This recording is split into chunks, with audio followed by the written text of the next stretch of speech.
Aromie here. Welcome back to Lurkers. We are here chasing after Chris because homie has gone mad. Chris, where are you going? Isn't it obvious he's trying to dodge us and go ahead with his evil deeds? Don't you understand it, Eddie? He's been the murderer since the start. There must be another explanation. Shut up and look for him. He's giving us a slip. It's very difficult to see anything in this gloom, and he could have hidden in any of the hundreds of yards accessible from the streets. This neighborhood is truly a labyrinth. The rest of the patrol emerged into the commercial road and searched around in confusion. Chris is nowhere to be seen. I think I saw him taking that street. We're walking to our death. William clicks his tongue in annoyance and makes a run for Burner Street, the one I signaled. Burner Street is a short, narrow passage. Its only remarkable feature being the International Working Men's Educational Club. That's a mouthful. An Eastender parody of the Gentlemen's Club of the city. But at least the place provides the only source of light in the whole street, so it's not completely pitch black. A glance behind me tells me we've lost the rest of the group. What was that? The Ripper! Run! No, it's not. It's Chris. Eddie, there's a woman. My heart takes a leap at seeing Chris going out from a private yard. A woman? Where is she? I arrived too late. He was crouched on top of her in the darkness, but he had already cut her neck. Oh no. That monster heard you and ran away. Forrester, blow the whistle and wait for the police constable and the rest of the patrol. Stay with the victim. William, let's catch him. Willie, Chris behind. What the fuck? But how did Chris know that there was a woman, right there? Literally. Or was he chasing after them the whole time? Willie, Chris behind and ran in the direction of our foe disappeared a moment ago. Something's fishy. William and I stopped to catch our breathing at the entrance of James Street, a narrow alley. We're following the sound of the man's running steps blindly, but he's opened up a good lead on us. We'll never catch him at this rate. He's tiring us and knows the area way better than us. I'm aware. It's only a matter of minutes that he finds a good hiding spot and vanishes in thin air. The sound of whistles come from different directions around us, both from the cops and from the patrols. The sound of their yells and steps are coming closer, which is good news because that means we'll get help, but also bad news because the Ripper sounds are already covered by their noise. They at this end of the street. I'll run to the other end and chase him from there. He'll be cornered. Or so we thought. He runs off to the next alley and up the wider Cannon Street, where the murderer can't venture unless he wants to be seen. I cautiously walk towards the street, checking with my eyes all the possible hideouts, gates, open hallways, rubbish. To be honest, it's too dark to see a damn thing. Is that the person right here? Is that the person right there? Or is this just okay, it's just a clip of the fog. I was gonna be freaked the fuck out. The street narrows into a short passage, barely 10 feet wide. Perhaps William was aware of this spot. It's a perfect place for the murderer to hide from his pursuers. I try to be as silent as a cat. The only sound in the alley are the whistles and my mad heartbeats. Uh-oh. All of a sudden, an empty barrel falls over, rolling down toward the center of the way, and a shadow jumps towards it.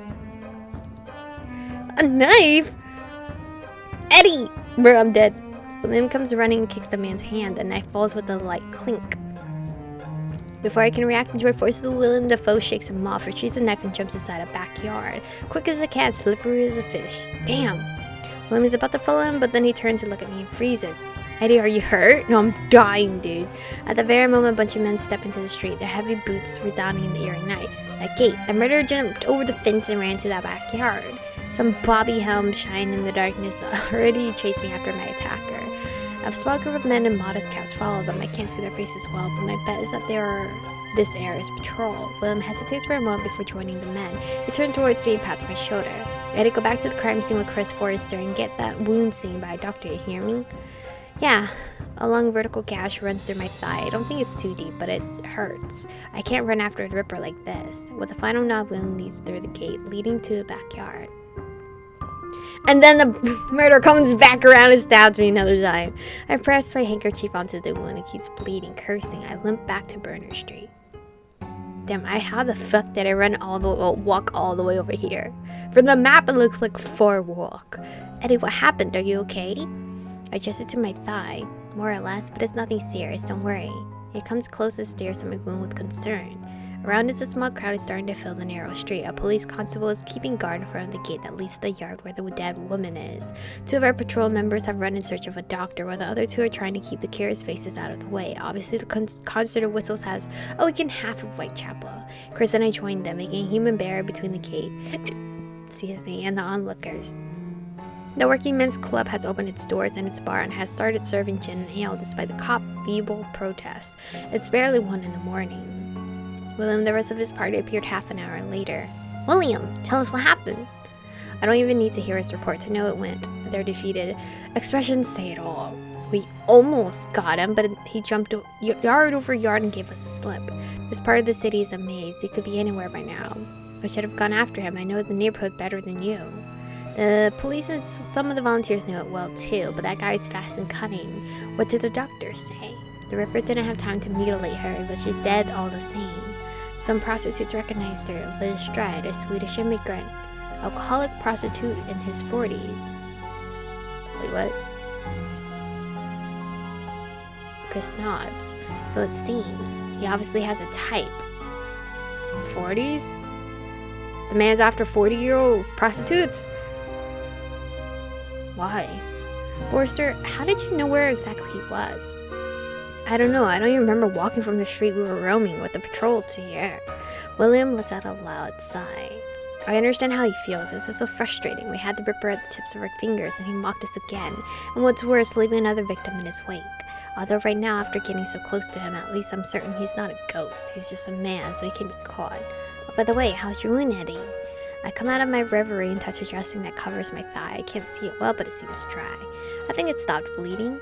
You gave me a fright there. I'm glad it's nothing serious. Anyway, you need a rest, Eddie. You should go back to your lodging house. That might be a good idea. I'm sorry, William, but I don't think I'm good to keep patrolling right now. Of course not. Forrester, can you accompany him? Sure. What if, Chris just has the vision of the murderer? Like, that's a bad vision to have, but we'll leave William the Vigilance Committee and take a handsome cab at Commercial Road. Hey, this is not my lodging. And we decide to go back to Chris's home. I don't feel like spending the night in a cold, impersonal lodging house room, blamed on my wound and the light fever it prompted. I'm sorry, not, he's not sorry. I'm so frustrated. I hope I would be of help this time, but I know, going home empty-handed is disappointing. I mean, we didn't exactly go home empty-handed. We, found the dead woman and I got stabbed in the thigh by the murderer. We know he's a human, he's a man. That's about it. Sorry, you're hurt and tired. Let's get you to bed. Oh, are you allowing me to sleep in your bed tonight? Well, I like that. It's so cute. Aw. I can't let you sleep on an armchair again, especially not when you're wounded. I was half joking, but being allowed upstairs feels like an accomplishment, you know? This is upstairs. We are making progress. Chris chuckles in a really cute way, too embarrassed to reply. After a moment, though, he coughs to clear his throat and looks back at me in the eye. I know this situation is awful, but I want to let you know anyway. I can't with this back and forth, like, cute romance-y stuff and then, like, near-death experience. It makes me really happy that you're here with me. Cute. He's serious about this. For a moment, I don't know what to say. I never expected to meet someone I felt so attached to and so at ease. It's not something that comes natural for me. So, I don't know. I just wanted to tell you. Are you dying on me? This is like when the character, your favorite character, gets like a backstory and everything in the next episode. R.I.P. Yes. I mean, I feel the same. This is so unexpected, but I feel really happy when I'm by your side. We smile at each other for a long moment, interlocking our fingers tightly while holding hands. Suddenly, a pang of pain runs up my body from my thigh, and I can't help but flinch. Let me help you up the stairs. Just asleep. Your honor is safe with me tonight, my dear sir. Oh, shut up. This is cute. Before, death. However, we only get to sleep a couple of hours when a series of loud knocks on the door awake us. I follow him downstairs. A dark tread weighs to the pit of my stomach. It's not dawned yet. This can't be good news. Oh, hello, William. William and 2 men from the Whitechapel Patrol appears at Chris's threshold. There's been another one. What are you talking about? Another murder. We found another woman in Metro Square. This man just out here killing. He don't care that he almost got caught. That probably gave him more adrenaline rush, to be honest. We arrive at Metro square when it's still the middle of the night. The victim was found only three-quarters of an hour after the other woman was strayed. The corpse is still in situ. What is that? And a doctor is examining it. There's a good amount of people watching the scene. Honestly, I would not be out here watching a dead body. I don't even like Halloween in general because of all the scary, blood, gory stuff. And no, thank you. The police constables are trying to leave a bit of space for the doctor and detectives to work, but it's rather useless. Let me pass. I have a permit from Commissioner Warren. He shows his permit and the cops open their human barrier to allow him into the crime scene. Alright, William, point of view. Oh. The show in front of my eyes is gruesome. They have lowered the dead woman's skirt to cover the worst of her wounds, but her face is bloated and mutilated. Ugh. The doctor is wiping his bloody hands on a cloth. He seems to be done with examining the corpse. He raises eyebrows at me, too tired to ask who I am. Let me introduce myself, doctor. I'm William Burns from Burns Detective Agency, New York. I have a written permit from Commissioner Warren to help with the Whitechapel murder case. I see. I'm Dr. Gordon Brown, London police surgeon. They woke me up at 2 a.m. to examine the corpse of this woman. Can you make me a summary of the state of the victim? The man sighs. He's obviously exhausted and keeps glancing at the small crowd of onlookers. A quick one. I want her to be taken to the mortuary right away. There's no proper light to examine her here anyway. I nod in agreement. The corpse is lying down on a corner in the small miniature square. Dark crossing area with no pubs or gas lamps, nor other source of light.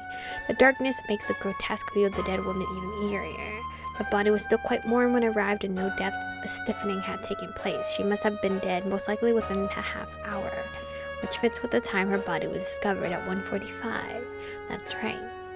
The body is on its back, the head turned to the left shoulder, the arms by the side of the body as if they have fallen there, both palms upwards. The abdomen was exposed, right leg bent at the thigh and knee, the throat cut across. The intestines are drawn out to a large extent and placed over the right shoulder. A piece of about 2 feet has been detached from the body and placed between the body and the left arm, apparently by design. Sadly for me and for the victim, of course, I can see as much. I wouldn't have been able to identify that bloody mass by her face as her intestines, though. I feel rather sick, so I better avoid looking too much at the corpse. The Ripper is certainly earning his nickname tonight. The lobe and of the right ear have been cut, apart from the obvious cuts to her face, of course. Hold on, one of her ears was cut off. A piece of that letter my informant showed to us comes to my mind. The next job I do, I should clip the lady's ears off, he said.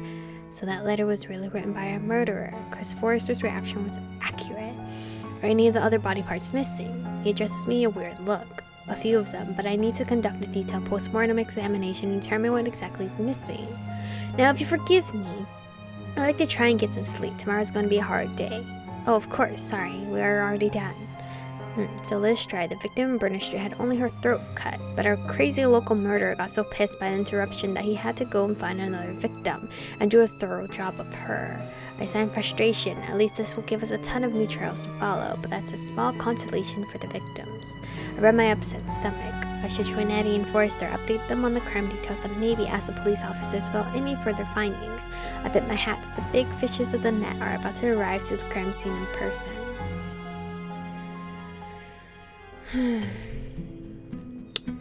Oh, isn't that Dr. Forbes Winslow among the onlookers? I lay Chris behind and approach the psychiatrist. Dr. Forbes Winslow? I beg your pardon? You are... Oh, right, Chris Forrester's friend, right? That's right. And how is our common friend doing? Chris's previous race to the murder scene comes to my mind, but that's not what I want to discuss with him right now. He's fine, he's over there, in fact. He searches around with his eyes, trying to locate Chris among the dark mass of curious people surrounding the crime scene. Excuse me, I should talk to him. Hold on. What are you doing here? Oh, I was taking part in the Whitechapel Vigilance Committee. Not in this area, though. A pity. I'd have liked to catch a demon red-handed.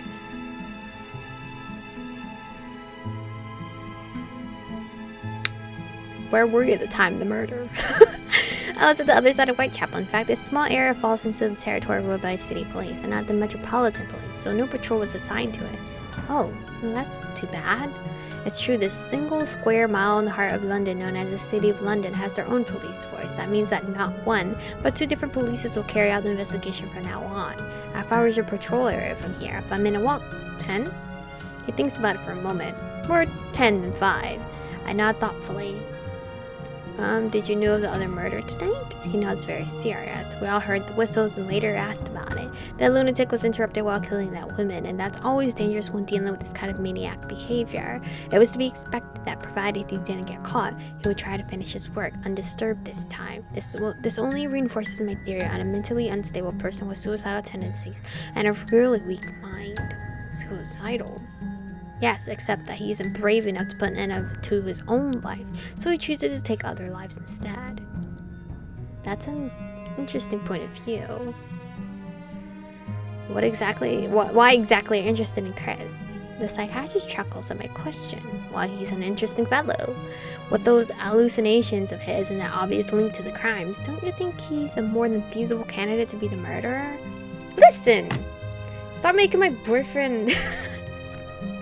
Stop accusing my boyfriend of being a murderer. But anyway, thank you guys for watching today's episode. Stay beautiful, and I'll see you guys in the next one.